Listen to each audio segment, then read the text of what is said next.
Welcome back in. Joe from Lino's joins us now. How are you? Good. How about you? Good. Good to see you. Nice to see you. Hello, Joe. I love it when you come visit. I know, because we got to teach this girl to cook, or else we're never getting married. And it's not going to happen for me.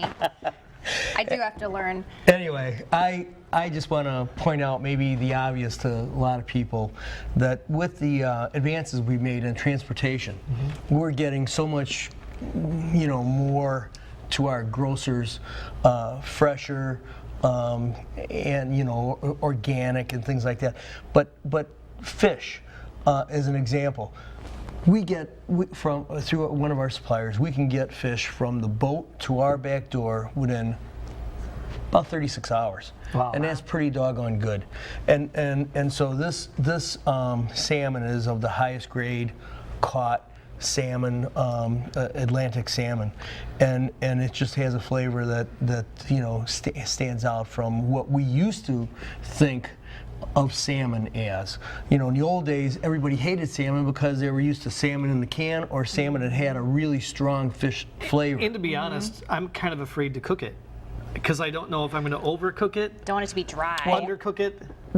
With a really high grade salmon, you can actually cook it to a temperature and still get good flavors, just like meat. And of course, it's a healthier alternative than beef or pork or some of the other fatty meats that we all love.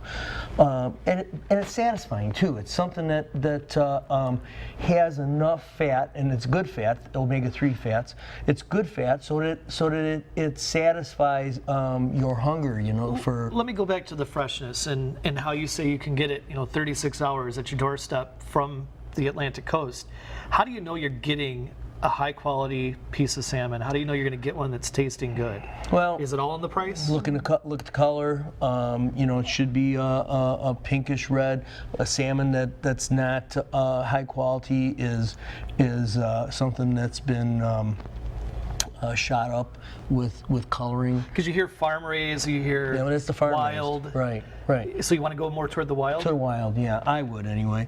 Although there's some very good farm raised and there's good processes for doing it, but it all depends on where in the world it comes from too. And we all know that the Asian, it's not all that great because there's not as much control as the United States imposes on United States fishermen, but. When people used to think of salmon, they thought of something very, very strong, fishy taste, and not a lot of people liked it. This is awesome salmon. And today's item is roasted salmon. Yep, and roasted, and then I threw in poached too, just to do it. We've got this salmon, and the other thing I'm neglecting to say is that the grocery stores, there's a couple that I can't mention in town that have really good fish, and it's a matter of trying those places and seeing the outcome of stuff. You said roasted, then you have poached. What's the difference between the two? Well, this is done with a little bit of oil.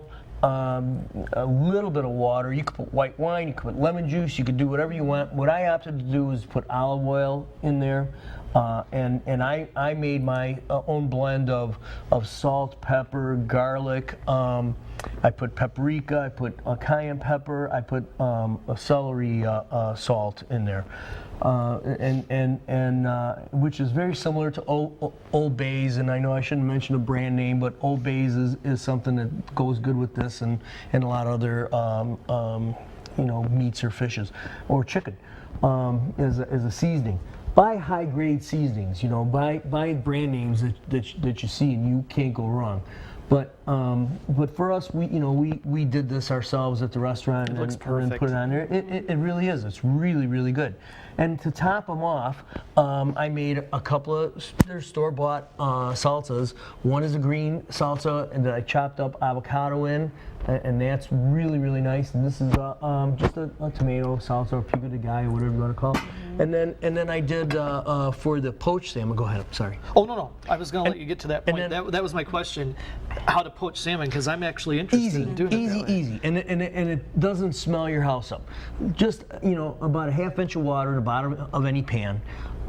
Put your salmon in there. Pinch of salt for the water, and then I like to put a seasoned salt over the top. And that's the pictures you showed us on your iPad, right? Yep. And the seasoned salt, be careful with it. You don't want to over salt anything. But And just enough water at the bottom of the just skillet? enough. I mean, can you catch the real pan? Any? Let's see if we tilt it, I don't maybe know. tilt it a little to this camera. Yeah, I as mean, you much can as see there's very yeah. little in there. And I actually put this in the oven with the roasted, and basically we cooked it for about 15 minutes. And it's just, I think it's a nice color. I opted to put it in some tomatoes. You can make a meal out of just that. I like to. And you say the poaching, too, keeps that smell down that sometimes you get if you... Yeah. Now, what's the taste difference when you have your poached salmon as opposed to the roasted salmon? It all tastes like salmon, but this is a heartier flavor, and this is a lighter, more delicate flavor. Either one, you can't go wrong with. But it's another thing that I try to talk to people about, and that you don't have to go through a lot of trouble to cook a meal. I mean, this salmon with the tomatoes or a little salad would be just fine, just like that. You can make all these sauces ahead of time, put them in the refrigerator, and use them as you like. This took me 15 minutes to do, from start to finish. Oven 425, 450, 475, whatever you Can I want to have do. some salmon tonight, Lauren? Yeah, looks good. That's the easy stuff that I like. And I mean, you come out looking like a champ, and I like a little bit of tomato salsa. I mean, look at how that pops. And the salsa, Red onion in there. Yeah, red onion, jalapeno, cilantro, a little bit of hot sauce, tomato, of course. This one, That one, I think that smells delicious. this is by the the way. star, I think. And the avocado goes beautifully with this roasted salmon, and the tomatillo is awesome. I mean, this you're is killing something me that today, Joe. it's just a beautiful meal. Hey, And I love how simple it is. Lauren, you fix that for your boyfriend, and I don't know. And then he'll marry never me, go you home. think? He'll never go home. You think he'll marry me he'll then? marry you. I hope he's But watching. I gotta talk to him first. All right, I'll give him your number. All right, let's take a break and maybe try some of it afterwards. That's just what we need. Joe talking to another. Run! Run! Okay, welcome back. Just munching on some salmon here. Trying the poached salmon. That's really, really good. Yeah. The other thing I neglected to mention is, the total time, like I said, takes about 15 minutes.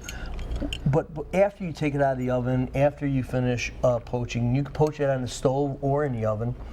You need to let this rest like meat. And it will, it may be about medium when you take it out, but then after you let it rest for 10 minutes, the flesh relaxes, and it just comes nice and moist and juicy.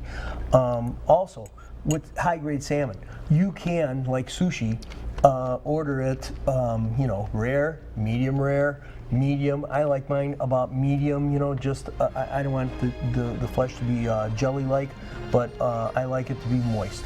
So many times we don't have time to mention this, And but folks can